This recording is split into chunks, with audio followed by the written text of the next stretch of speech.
Hi, welcome back to Open Hand Farm. We are so glad you're here. Today is Saturday and we just have things that we need to do. But we decided to mix it up a little bit and throw some pork butt on the smoker.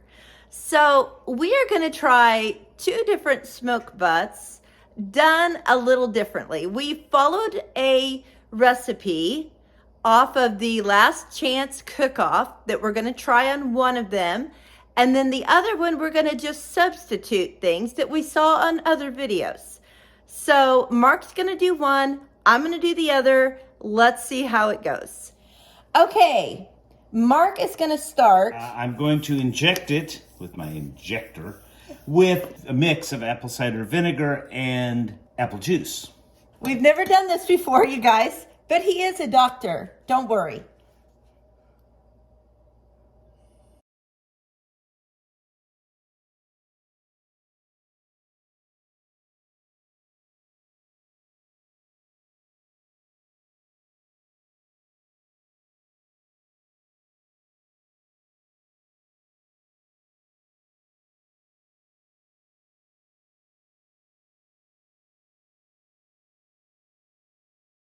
Now I am going to inject with melted butter.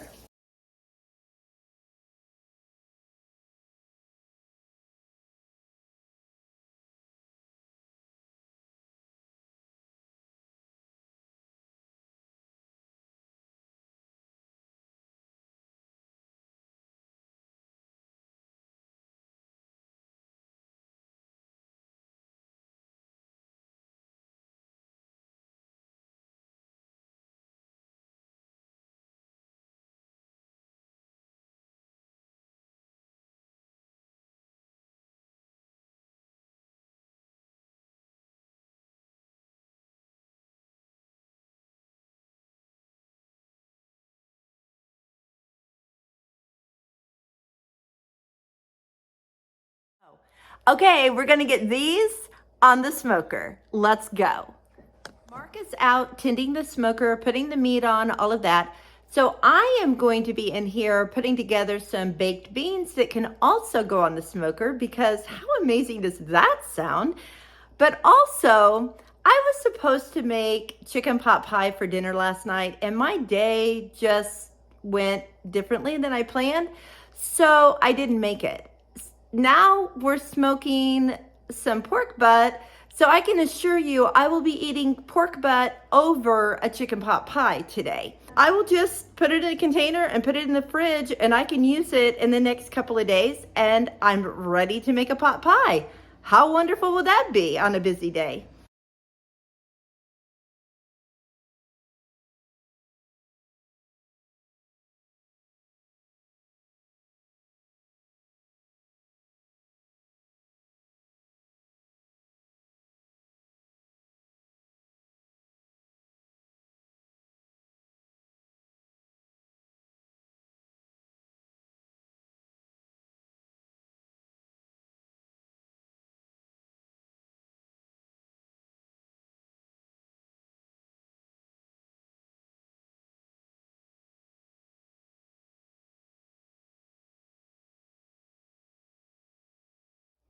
Okay, the beans are ready to go on the grill if we have room for them.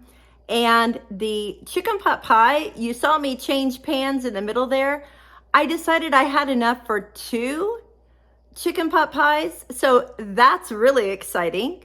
I'll be able to put one back. I could even freeze it and be able to use it later. So now I just have a really big mess to clean up.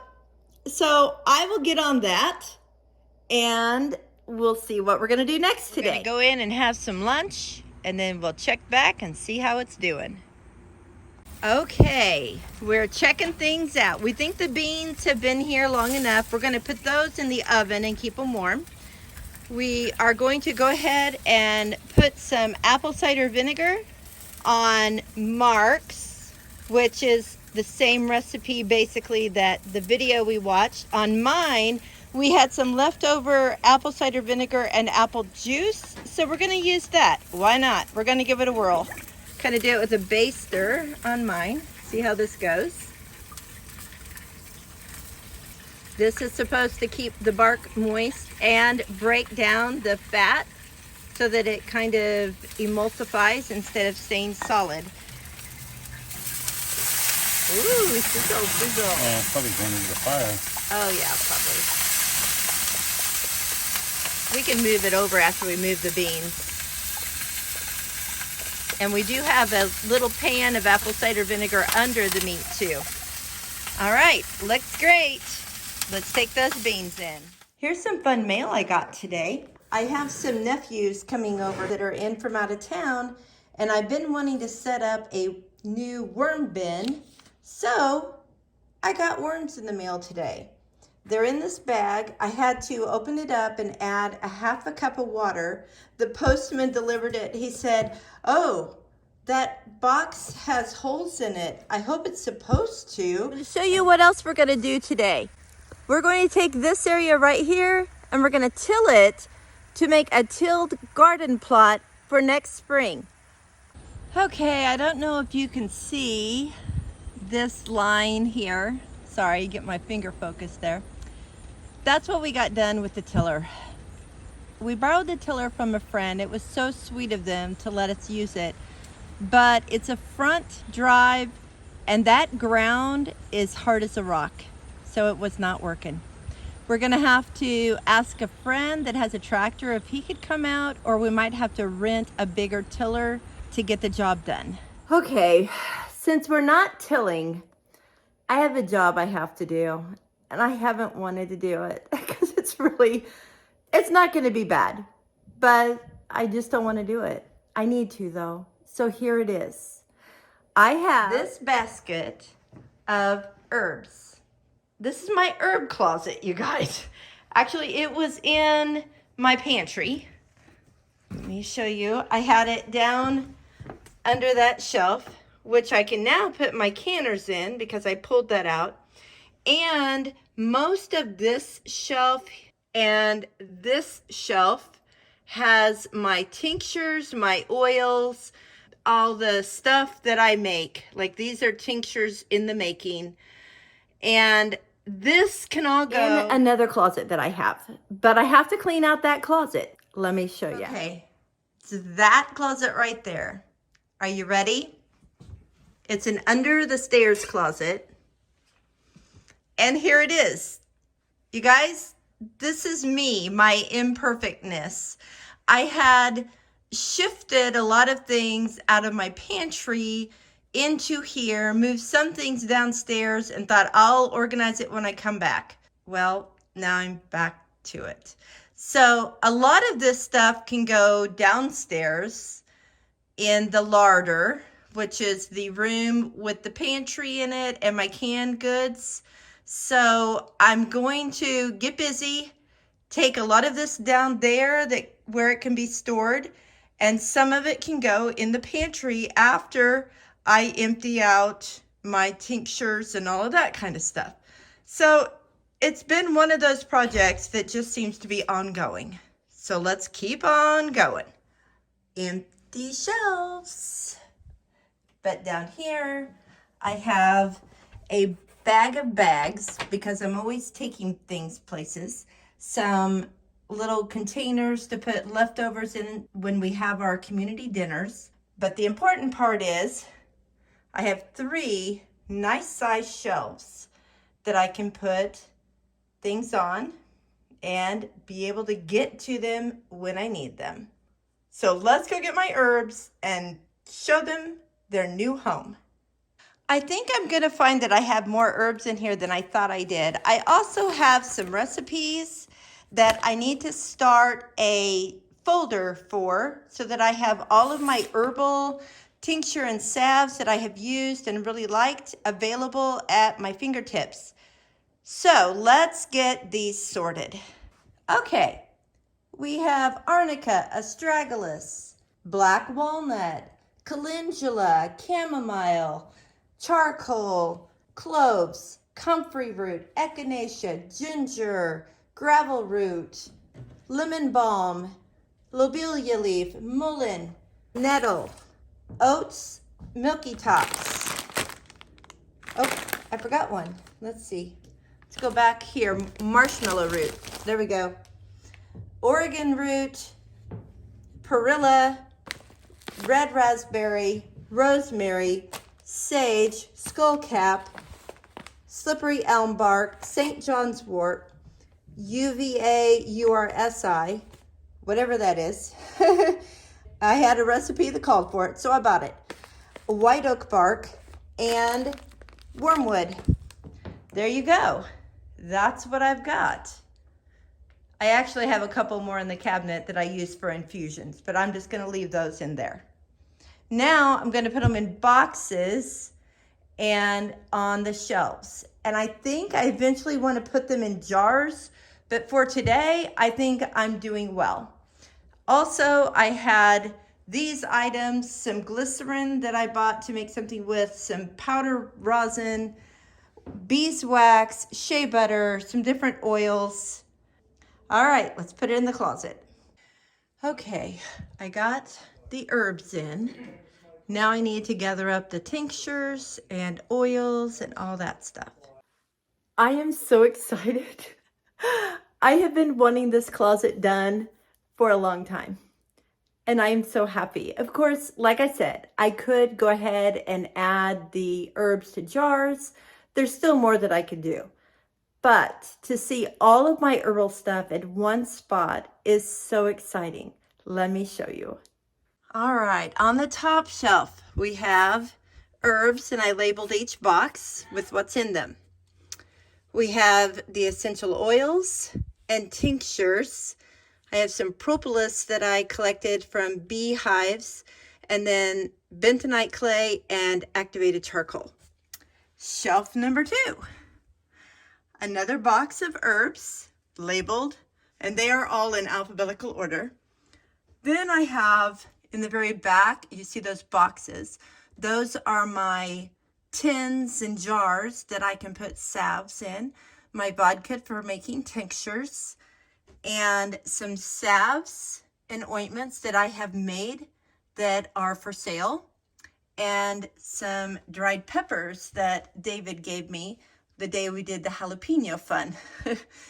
Then the bottom shelf, we have more herbs, and we have oils that I've made. So they're all labeled. Well, these are labeled, but on the side. I'll grab a marker in a minute and label the tops. But I have them so that when I need to make salves, I have the oils here that I can use. I am so excited. And I used this basket that the herbs were in to put some storage things in instead of having them just sitting loose down there on the floor. So what do you think? Okay, we brought the butts in out of the smoker. We were having trouble maintaining the heat, and they've been there for 6 hours, and one of them was 150, one of them was 145. So we're bringing them in, we're wrapping them up, and we're going to put them in a 350-degree oven. If you have suggestions, please share. I mean, they look beautiful. Let me show you. So this is Mark's, and it's got a good bark on it, and you can see smoke ring in there. I went ahead and we're going to put sugar and butter on top of these. I don't eat processed sugars, so we're using a coconut sugar and butter. And then we'll get them in the oven. Mark's been sitting over there doing a lot of research on smoking and how to keep the fire hot, how to add wood, all the stuff. You know all about it now, sweetheart? I have discovered that smoking is bad for you. I tell you what, I learned it watching 2 videos. It was like, oh yeah, we made that mistake and we made that mistake. So I'm hoping our pork is okay. But he did do his own burning out there. We had a bunch of tree limbs that he cut up and burned. He's been working hard. All right, let's see. We have 23 minutes until we can check our pulled pork. Okay, we're going to take the meat off the tray. And I almost did it without you. And I want you to see how this is. That was so thoughtless of you. I know. Okay. Make sure you can see it. Okay, you ready? Watch.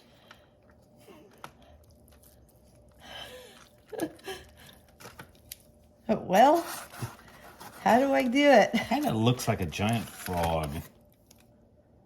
I'm going to put it in a pan. Roll them up. Roll them up. Oh. You guys, this is so good. Oh my gosh. So good. So good. You realize you haven't eaten any of it. I don't care. Just look at it. All right. Well, here.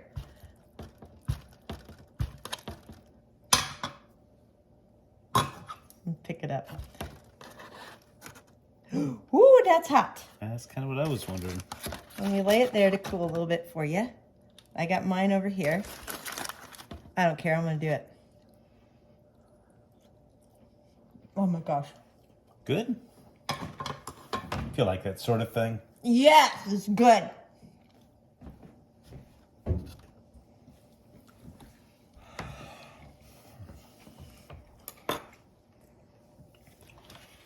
Okay, so that was the one Mark did. And here's the one I did.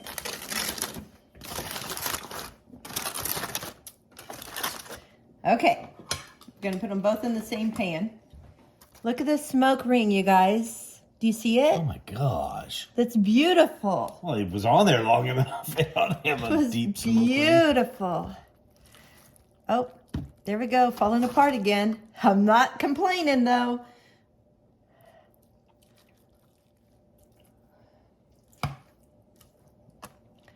Look at that smoke. Ah. Yum. You got a bone there? Yum. I don't know, do I? I don't know. I thought I heard it. Yeah, I know. I thought I did too. No. Don't see one. All right. Here's you a piece. Here's me a piece.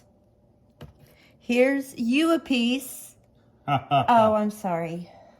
That's just mean. I know it is. I'm so sorry, you guys. All right.